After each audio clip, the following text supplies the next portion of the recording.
भद्रं पश्येम्मक्षभिर्यजत्रा स्थिरैरङ्गैस्तुष्टुवां सस्तनभिर्व्यः सेमाहि देवहितं जदायुः। सृष्टि आरंभ आमको परमपिता परमात्मा आमको चारोटी वेद प्रदान करथिले यथा ऋग वेद, साम वेद, यजुर्वेद और अथर्व वेद। यही वेदर प्रथम मूल आधार होची ओम एवं वेदरे परमपिता परमात्मा आम समस्त को गोटे निर्देश देइछंती कि हे मनुष्यगण जदि निजर आत्मा को दिव्य भव्य और सुखदायी बनैबा को चाहुच ताहले निजर चक्षुरे एक एभली दृश्य देखना एवं कर्णरे एक एभली शब्द शुणना जे कि आम आत्मा को अधपतन आड़क नहीं जीव। कहीं आम आत्मार दुईटी भोजन होउची रूप और शब्द जहाँकि आमको चक्षु और कर्ण द्वारा मिलता है। यही खाद्य जेते सात्विक पौष्टिक हम आम आत्मा सेते बलवान रूपवान आकर्षवान प्रभावशाली हो। जपरि आम शरीर में राजसिक तामसिक खाद्य पड़िबा द्वारा आम शरीर कृश विकृत अल्पायु हो जाए।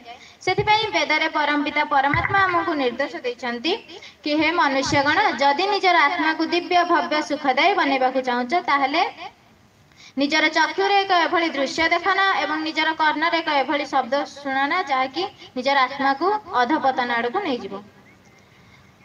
मु प्रथमे आमे समाज रे अनेक किछि ऋषि महर्षि उनको कथा आमे शुणी चंती किंतु तन्मध्यरु महर्षि दयानंद सरस्वती होउचंती किछि अन्यतम जे कि नारी माननकु उच्चरु उच्चतम एवं दीर्घरु दीर्घतम आड़को मध्ये से नै चंती।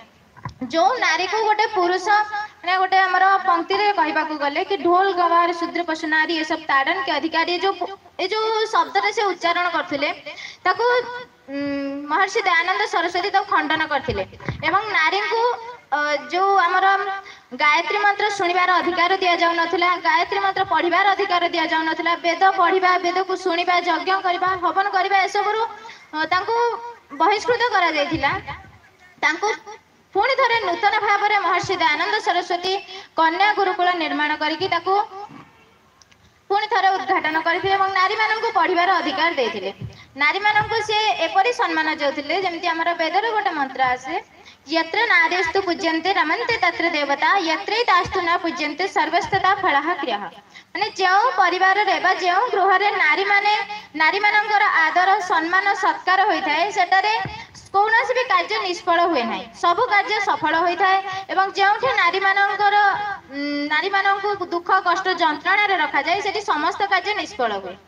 से महर्षि दयानंद सरस्वती को एक अन्यतम कार्य जे कि नारी मानक सम्मानित करबा एवं जो नारी मानक पादर जोता बोली भाबुले पुरुष मैंने से नारी मानक से मुंडरे बांधुवा पगड़ी सहित सम्मान करदे एवं बहुत जमती राणी मानक जमती सम्मान दिया गोटे पुरुष को जमती प्रथम सम्मान देते सेमती नारी को सम्मान दिया देबाकू लगिले।